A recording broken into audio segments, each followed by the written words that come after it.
خواتین ایسی ہیں کہ جو شادی شدہ ہیں وہ اپنے شوہروں سے اجازت لیں، غیر شادی شدہ ہیں تو اپنے ولی سے، بس اپنے والدین سے۔ البتہ شوہر کی اجازت کا مسئلہ ذرا الگ ہے، والدین کی اجازت کا مسئلہ اذیت کے مسئلے سے ذرا مربوط ہے۔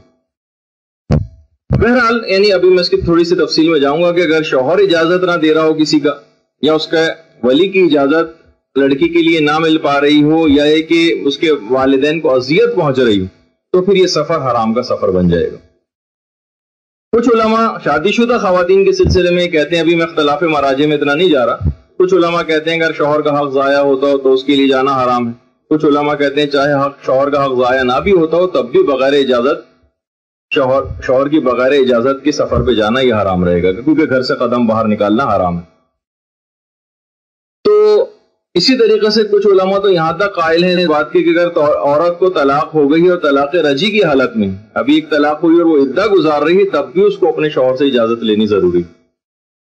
اور اگر ہاں طلاق بائن ہو گئی ہو اور اس کا عدہ گزار رہی ہو تو طلاق بائن کے عدے میں خیر شوہر کی اجازت کی ضرورت نہیں۔ یہ تھوڑے سے کچھ ایک آدھ مسئلے میں نے اضافی بتا دیے کہ کبھی ایسا کوئی موقع پیش آ جائے تو بار بار سفر کے احکام بتانے کا موقع نہیں ملتا ہے، اس موقع کے تحت ہی اگر کچھ ضمناً ایسے مسائل ذکر ہو جائیں تو کان میں بات پڑ جاتی ہے۔ اور عدہ وفات میں تو خیر شوہر کا انتقال ہی ہو گیا، اور عدہ وفات میں اس میں اجازت کا تو مسئلہ ختم ہو گیا، لیکن اس کے بعد بھی عورت کو جو گھر سے باہر نکلنے کا مسئلہ ہے وہ ہماری فقہ میں اس طرح کا نہیں ہے جس طرح معاشرے کے اندر مشہور۔ عدہ وفات کے اندر اگر عورت ہو تو وہ اہم ضروری کاموں سے باہر نکل سکتی ہے اور بلا ضرورت بھی نکل سکتی ہے، البتہ کراہیت مکروہ ہی ہے، لیکن وہ حرام والا پہلو نہیں کہ عورت ایک قدم بھی گھر سے باہر نہیں نکالتی۔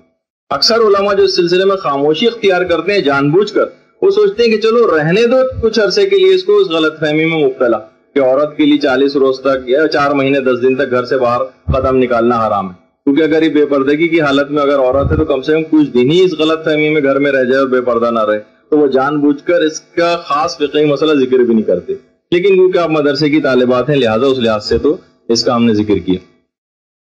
اچھا، اس میں ایک اور چیز بھی ہے جو کہ بڑا اہل سنت معاشرے کے ساتھ رہتے رہتے ہمارے ہاں بھی اس کا کچھ کانسیپٹ آ جاتا ہے، لیکن وہ اصل میں وہ مسئلہ نہیں، وہ ہے سفر میں عورتوں کو محرم کی کوئی شرط نہیں ہے ہماری فقہ میں۔ البتہ حنفی اور حنبلی دونوں فقہ کے اندر، یعنی امام ابو حنیفہ بھی اس کے قائل تھے اور امام احمد ابن حنبل بھی قائل ہیں۔ سعودی عرب میں کیونکہ حنبلی فقہ فالو کی جاتی ہے، پاکستان میں کیونکہ حنفی فقہ فالو کی جاتی ہے، تو دونوں ہی ذرا اس معاملے میں جب بھی سعودی عرب میں عمرے وغیرہ کے لیے لوگ جاتی ہیں خواتین تو ان کے ساتھ محرم کی شرط وہاں پہ لازمی قرار دی گئی۔ البتہ فقہ مالکی اور فقہ شافعی کا مسئلہ وہی ہے جو ہماری فقہ کا مسئلہ ہے، یعنی محرم کی شرط نہیں۔ البتہ یہ ضرور ہے کہ پرانے فقہا نے بھی جو اس کو محرم کی شرط قرار دی تھی وہ اس وقت تھی کہ جب سفر میں عزت و ناموز کو کوئی خطرہ لاحق ہو تو پھر کوئی نہ کوئی سفر میں محرم ساتھ ہونا چاہیے۔ البتہ اہل سنت کے ہاں بھی جو سفر ہوتے ہیں اس میں ہر سفر کے اندر ایسا نہیں ہے، بلکہ اس سفر کے اندر محرم کا ساتھ ہونا ضروری ہے جو کم سے کم 3 دن سے زائد کا سفر ہو۔ خیر اس کی تفصیل میں تو اتنا جانے کا ضرورت نہیں ہے، تو بہرحال یہ کہ محرم کی کوئی شرط ہمارے یہاں اس لحاظ سے نہیں ہے، البتہ اس لحاظ سے کہ جو خاص طور پر غیر شادی شدہ خواتین بھی ہیں اور وہ اس سفر میں جا رہی ہیں، لیکن ان کے والدین کو اذیت نہیں ہونی چاہیے اس سفر سے۔ والدین کو دیکھیے زیارت کے سفر میں کوئی ویسے تو اذیت نہیں ہو رہی کہ آپ زیارت کے سفر پر جا رہی ہیں، بلکہ اس سفر کے اندر اذیت اس معنوں سے ہو سکتی ہے کہ ہو سکتا ہے وہ آپ کی سلامتی کے لیے فکر مند ہو۔ سلامتی کے لیے فکر مند ہونا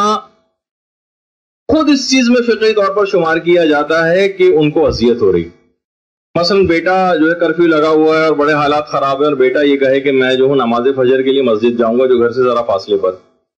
اب پتہ ہے کہ بھئی نماز فجر کے لیے مسجد جا رہا ہے، جماعت کے ساتھ نماز پڑھے گا، لیکن والدین فکر ہو رہے ہیں بچے کی سلامتی کے لیے، انہیں نماز فجر کی وجہ سے منع نہیں کر رہے مسجد جانے سے، بچے کی سلامتی ان کو فکر میں دے رہی، تو ایسے نوجوان کے لیے جو ہے وہ مسجد میں جا کر نماز پڑھنا حرام ہو جائے گا والدین کو اگر اذیت پہنچ رہی۔ مثلا کوئی آج کے حالات میں کوئی کہے کہ جناب میں سوات گھومنے جانا چاہتا ہوں، وہاں بڑی لشکر کشی ہو رہی ہے اور خود کش بم دھماکے ہو رہے ہیں اور والدین فکر مند ہو رہے ہیں، والدین سوات گھومنے جانے پر فکر مند نہیں ہو رہے، یا کوئی کہے کہ جناب میں اسلام آباد جانا چاہتا ہوں اور لال مسجد وغیرہ دیکھ کر ہوں گا کہ کیا ہے وہاں پہ کیا واقعہ پیش آیا، اب والدین کو اس کے گھومنے جانے پر اعتراض نہیں بلکہ اس بات پر اعتراض ہے کہ ہمیں فکر مندی ہو رہی ہے کہ کہیں اس کو کوئی نقصان نہ پہنچ جائے، یہ بھی اذیت میں آئے گا اور اس کے لیے سفر پر جانا حرام ہو جائے گا. تو اگر آپ نے زور زبردستی کچھ خواتین نے اس طرح سے اجازت لی ہے تو ان کو ذرا دل سے والدین کو اس طور پر تیار کر کے راضی کریں، ورنہ ایسا نہ ہو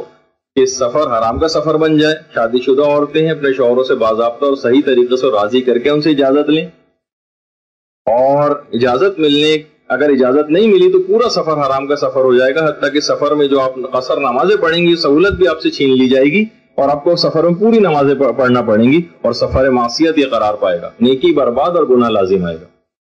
تو یہ اس کے اندر ایک خاص بات ہے جو ہم نے اس میں